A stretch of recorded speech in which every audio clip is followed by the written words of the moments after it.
Jean chapitre 4 verset 39.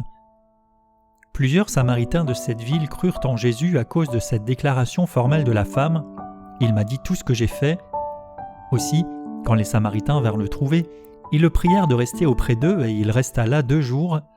Un beaucoup plus grand nombre crurent à cause de sa parole, et il disait à la femme « Ce n'est plus à cause de ce que tu as dit que nous croyons, car nous l'avons entendu nous-mêmes, et nous savons qu'il est vraiment le Sauveur du monde. »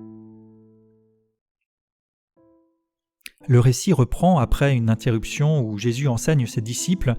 Il avait auparavant rencontré cette femme au puits et lui avait révélé des détails au sujet de son passé, et cette femme était retournée et avait annoncé aux personnes ce qu'elle venait de vivre. Plusieurs donc Samaritains de cette ville crurent en Jésus à cause de cette déclaration formelle de la femme, ce témoignage. Donc cette femme était rentrée et avait témoigné, avait déclaré formellement ce qu'elle venait de vivre.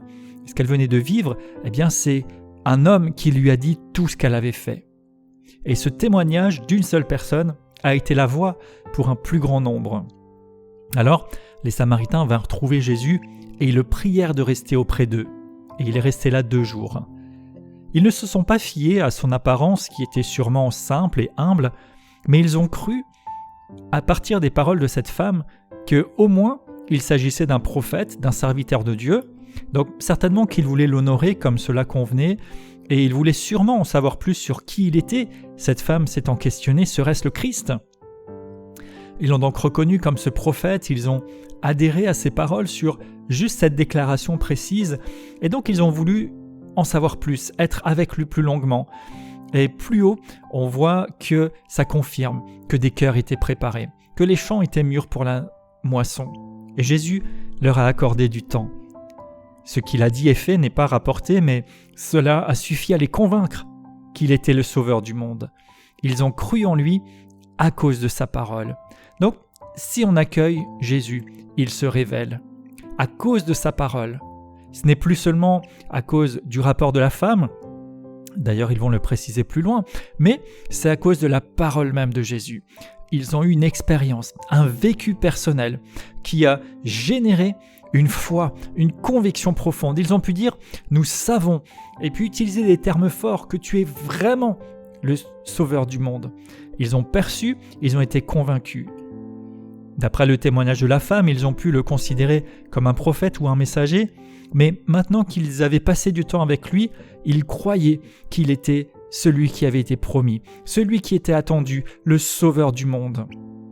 Ils croyaient qu'il était non seulement le Sauveur pour quelques-uns, mais ils l'espéraient, ils l'accueillaient, et même si, en tant que peuple samaritain, ils n'étaient pas au milieu des Juifs, mais ils savaient que la promesse s'étendrait sur la terre entière. Ce témoignage de la Samaritaine a été l'instrument pour attirer cette foule à Jésus, mais leur propre expérience avec lui et les paroles mêmes de Jésus a pu susciter la foi et établir cette conviction en eux. Ils savaient désormais qu'il était le Sauveur du monde. Cette foi affermie après le temps qu'ils ont passé à l'écouter. Alors que les siens l'avaient rejeté, comme d'ailleurs le dit plus tôt dans les premiers passages dans cet évangile de Jean, ces étrangers l'ont reçu avec empressement. Et cela a préparé une riche moisson, et d'ailleurs plus tard dans le livre des Actes, il est question de l'œuvre de Dieu aussi en Samarie.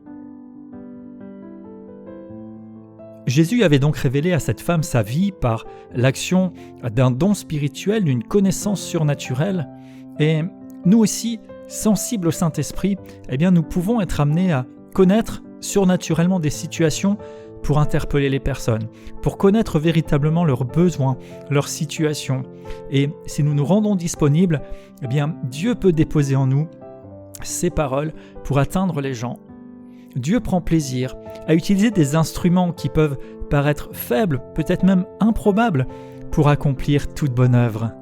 Des petits moyens peuvent avoir de grands effets quand c'est le moment d'agir dans le regard de Dieu, comme cette simple femme à la réputation plus que douteuse a été un déclencheur dans cette situation. Nous ne devrions jamais mépriser les moyens de Dieu à cause d'une faiblesse apparente, à cause de fragilité ou d'insuffisance supposée, que ce soit la nôtre ou celle de quelqu'un d'autre.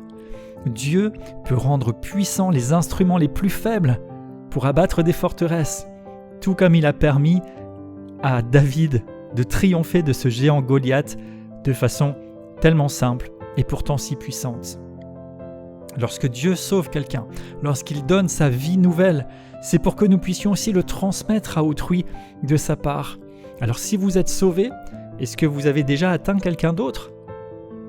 Entendre ce qu'ont vécu d'autres gens ou des témoignages, c'est très bien. Et pour ces personnes, le témoignage de cette femme a été un déclencheur. Mais ils ne sont pas restés là.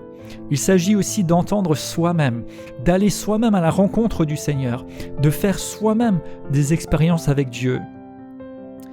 Il s'agit d'une foi qui n'est pas seulement extérieure, quelque chose qui est dit, qui est annoncé, pire encore qui soit imposé, mais cela doit naître d'une relation personnelle qui amène cette véritable conviction profonde.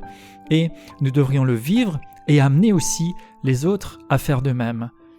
Lorsque l'on partage l'Évangile ou que l'on prêche, on ne devrait pas être découragé par un petit nombre de personnes ou par la simplicité peut-être de notre auditoire, parce qu'on ne sait pas ce que Dieu peut faire. Et peut-être qu'à partir de quelques personnes, peut-être même d'une seule personne, Dieu peut toucher un plus grand nombre. Donc, si chacun partage à quelqu'un d'autre ce qu'il a reçu, eh bien, cela va démultiplier les effets. Philippe a été conduit par Dieu à prêcher l'Évangile à un homme seul dans son char sur une route, et celui-ci l'a reçu bien sûr pour lui-même, mais l'a aussi porté dans son pays et s'y est propagé. Les Samaritains ont souhaité que Jésus reste avec eux, et leur désir, leur soif, leur a permis d'avoir 2 jours entiers avec lui.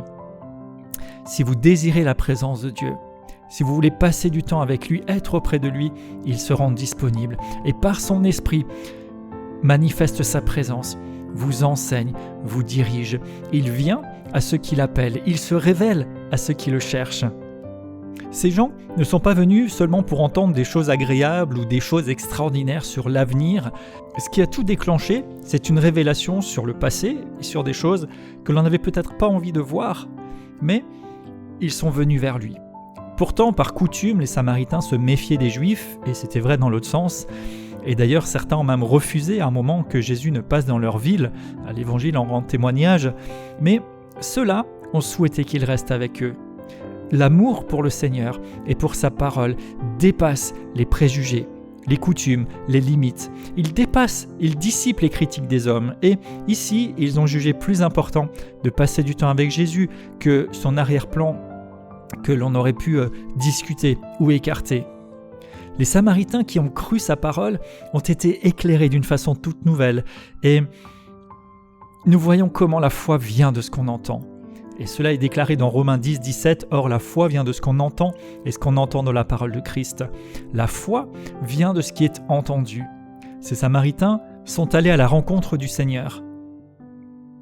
Et leur foi a grandi, elle s'est fortifiée. De la même façon, on peut être amené à s'intéresser aux choses de Dieu, à sa parole, à travers quelqu'un qui témoigne, mais la foi va véritablement s'ancrer, se fortifier et mûrir en entendant la parole de Christ lui-même, en étant dans sa présence. Il nous permet d'accepter sa parole, à la croire véritablement. Et nous sommes ainsi amenés à examiner les Écritures, à lire la Bible, pour y trouver les paroles de la vie éternelle. Et lorsque nous trouvons ces choses, lorsque nous expérimentons sa présence, sa puissance qui éclaire, qui convainc, qui régénère, qui sanctifie, qui console, qui agit de tant de manières dans cette parole, eh bien nous croyons, non seulement à cause de ce que quelqu'un d'autre nous a dit, mais parce que c'est quelque chose qui s'inscrit en nous. Nous avons sondé les Écritures comme nous sommes invités, et notre foi ne repose pas juste sur des discours persuasifs, sur la sagesse humaine, mais elle repose sur la puissance de Dieu. Ainsi, si notre témoignage en tant que personne annonce, attire l'attention des personnes, qu'ensuite nous laissions la place au plus important, la parole du Seigneur elle-même, le temps passé avec lui-même. Nous croyons, pas seulement à cause de ce que quelqu'un nous dit, mais à cause de la parole du Seigneur. Maintenant, je sais, c'est inscrit, c'est ancré. En réalité, mon désir et ma prière, c'est que ce que je dise puisse être un appel, un tremplin, mais que cela laisse la place à la lumière de celui qui se révèle, que ceux qui m'écoutent croient, non plus seulement à cause de ce que j'ai dit, mais à cause de sa parole, à cause de lui, de sa présence, qu'il y ait une conviction profonde qui vient par sa puissance. Notre part, c'est d'amener les gens dans la présence du Seigneur pour qu'ils deviennent dépendants de la parole de Dieu et non pas de nous-mêmes, ayant appris à se tenir à la source. Et alors nous pouvons ensemble participer à l'œuvre de Dieu, nous pouvons ensemble nous édifier mutuellement à partir de ce que sa grâce a déversé en chacun. Je m'engage non seulement à écouter des personnes, des messages, des développements, aussi corrects soient-ils, ou des histoires, des vécus, des témoignages, aussi forts et intéressants soient-ils, mais je m'expose à la présence du Seigneur lui-même, à sa parole directe. Je reçois l'éclairage du Saint-Esprit pour croire avec certitude ce qu'il m'enseigne. Je m'attache et je m'applique non seulement à acquérir du savoir, mais je me dispose à un vécu authentique qui mène à la connaissance véritable, pratique, à la transformation à son image, de gloire en gloire. Je témoigne du Seigneur, je mets l'accent sur le Seigneur lui-même et non sur moi-même en tant que témoin. J'attire les personnes vers Jésus, qu'elles le rencontrent, qu'elles passent du temps avec lui, qu'elles grandissent. Je crois que la foi vient de ce qu'on entend de la parole de Christ. C'est vrai pour moi-même, c'est vrai pour ceux qui sont à mon contact. Ainsi, sa parole se répand, sa révélation éclaire tout un chacun, au-delà même de ce que je peux penser. Amen.